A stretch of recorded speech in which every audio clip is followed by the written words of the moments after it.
Hi! Welcome and welcome back to my YouTube channel, and for today's tutorial, ituturo ko sa inyo kung paano nga ba magbayad sa G-Loan gamit ang ating GCash app. But first, kindly subscribe to my channel and don't forget to hit the subscribe button and the bell to notify you for my new updates. And if you want to learn more, just keep on watching and let's start. So ayan, for today's video, gagamit tayo ng GCash application and make sure na updated yung app na gagamitin natin. So ayan, i-open ko na yung aking GCash app. Then, after nyan, pagka-open ng ating GCash app, make sure na meron tayong balance or dapat merong available balance yung ating GCash wallet. Para ito yung gagamitin natin para makapagbayad tayo sa ating G-Loan.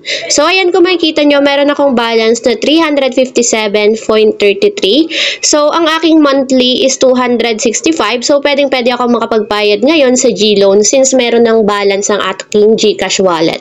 So, ayan, para naman makapagbayad tayo sa G-Loan, itatap lang natin dito yung borrow. So, ayan, andito lang din siya sa homepage. So, hanapin nyo lang yung borrow and itap. And then, pagka-tap, may mag-pop up na option. So, dito sa borrow from use, ang itatap nyo dito is yung G-Loan. So, ayan, itatap lang natin yung G-Loan.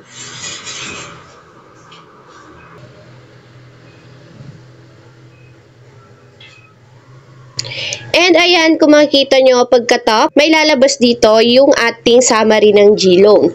So, meron akong loan na nagamit, 1 loans availed, and 1,000 yung una kong loan. So, ibig sabihin, 1,000 is equals to 265.70 monthly, good for 5 payment or 5 months since monthly ang pagbabayad natin ng G-Loan. So, ayan, meron akong due na 265.70. So, dapat mabayaran ko siya hanggang March 9, 2024. So, since nga hindi pa naman March 9 ngayon, so hindi pa ako due. So, pwede na akong magbayad since nga may laman na yung aking GCash na 300 plus. So, 265.70 lang yung aking bill or yung aking babayaran na loan. So, para makapag-payment, itatap natin dito yung Pay Now.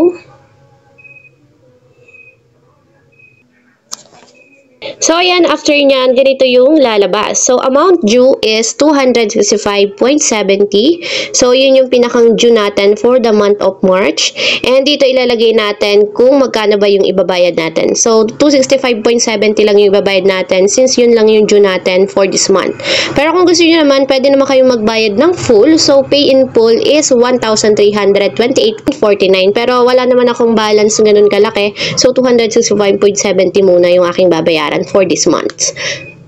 So, ayan, after nyo may lagay yung amount, itatap na natin dito yung next.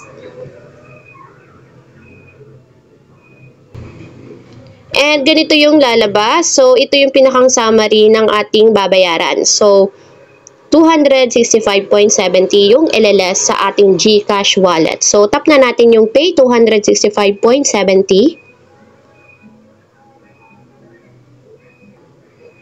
And ayan, ito yung pinakang transaction receipt ng ating pinagbayaran sa ating G-Loan. So, much better na i-screenshot nyo to para meron tayong record ng ating binayaran sa G-Loan. So, ayun lang guys, ganoon lang kasimple kung paano nga ba magbayad or bayaran ng ating G-Loan gamit ang GCash app. If you have a question, can you comment down below and don't forget to hit the subscribe button and the bell to notify you for my new updates.